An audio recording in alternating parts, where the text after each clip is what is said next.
Aujourd'hui, à Sans Fil, on vous parle des options pour la représentation lors d'un achat immobilier.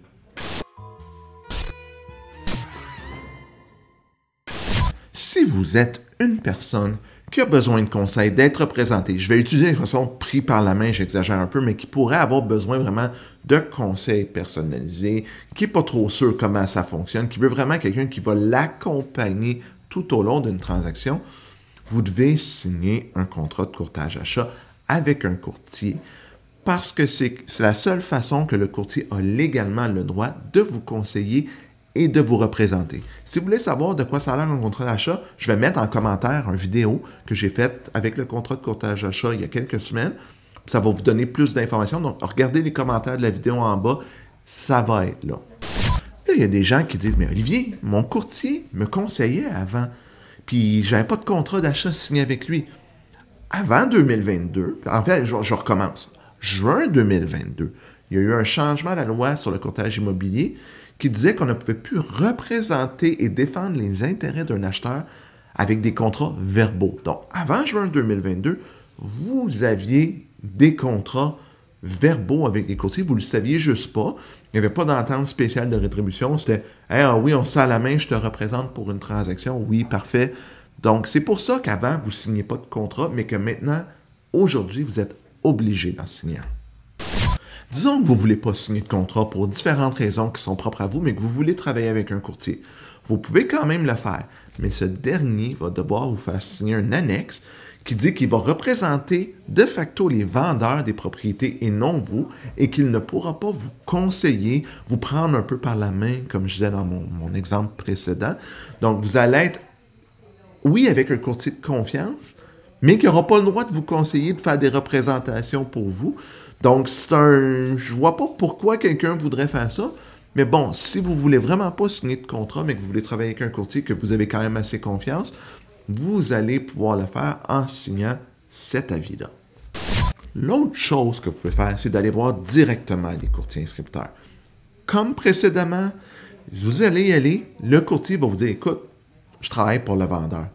Tu ne veux pas prendre un courtier? Je te recommande de prendre un courtier immobilier qui va représenter tes intérêts. Ça, c'est le début. Là, si vous dites, non, moi, j'en veux pas, je veux faire affaire avec toi, le courtier inscripteur, un peu comme précédemment, il va vous faire signer l'avis comme quoi il représente le vendeur, qu'il va vous offrir un traitement équitable, mais qui ne vous représente pas, il ne peut pas vous donner de conseils.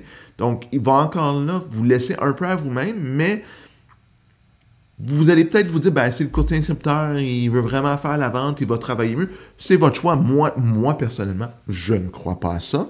Je crois que vous devrez toujours avoir votre courtier, mais si vous voulez le faire, c'est la façon dont vous pouvez le faire. Là, j'ai parlé beaucoup de traitement équitable. Mais qu'est-ce que ça veut dire, le traitement équitable? Ben, je vais vous donner quelques exemples. Il doit vous transmettre l'information pertinente. Il y a des baux, il doit vous les transmettre. Il y a un suicide qui est arrivé il y a 5 ans dans la propriété, il doit vous le dire. Il y a un problème de structure, il doit vous le dire. Les vendeurs se séparent. Ce n'est pas de vos affaires. Il sait que les vendeurs, là, ils ont des dettes, là, ils sont là, ils n'ont plus d'argent. Il n'a pas le droit de vous le dire. Donc, voyez un peu qu'est-ce que ça veut dire le traitement équitable. C'est une information pertinente sur la propriété qui ne nuit pas à son devoir de représenter les vendeurs et qui est une obligation déontologique, qui est un facteur important. Comme on parlait du suicide, c'est important de le savoir parce que ça peut affecter la valeur d'une propriété. Il doit vous le dire. Mais est-ce qu'il doit vous dire des informations personnelles des vendeurs qui pourraient vous donner un hint à « Ah, je vais faire baisser le prix plus, par exemple », ça, il n'y a pas le droit. Donc, ça ressemble à ça, le traitement équitable. En octobre 2023, l'OACQ a sorti des directives particulières pour les équipes. En fait, ils ont réitéré l'esprit du règlement. Ils ont clarifié des points qui étaient des zones grises que des gens étaient rentrés à pleine pelletée dedans puis qui n'étaient pas vraiment l'esprit que la loi et les règlements voulaient dire. Donc, ce qui a changé en octobre 2023, c'est quand vous faites affaire avec une équipe, si l'équipe a un membre de l'équipe a un contrat de courtage-vente pour une propriété que vous voulez acheter et que vous avez un contrat de courtage achat avec un autre membre de l'équipe, ça ne fonctionne plus. De facto, l'équipe est considérée représenter le vendeur au complet. Donc, s'il y a 6 membres de l'équipe, les 6 membres sont considérés représenter le vendeur.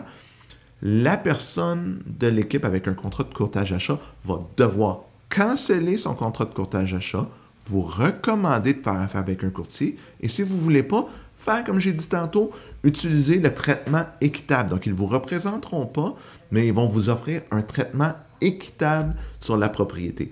Je vous dirais que c'est le grand changement. Moi, je ne vois pas de changement majeur parce que c'est rare que ça arrive, mais quand ça va arriver, bon, ça va être un changement à prendre en compte, une clarification en fait des règlements qui est importante à prendre en compte si vous travaillez avec une équipe de courtiers immobiliers.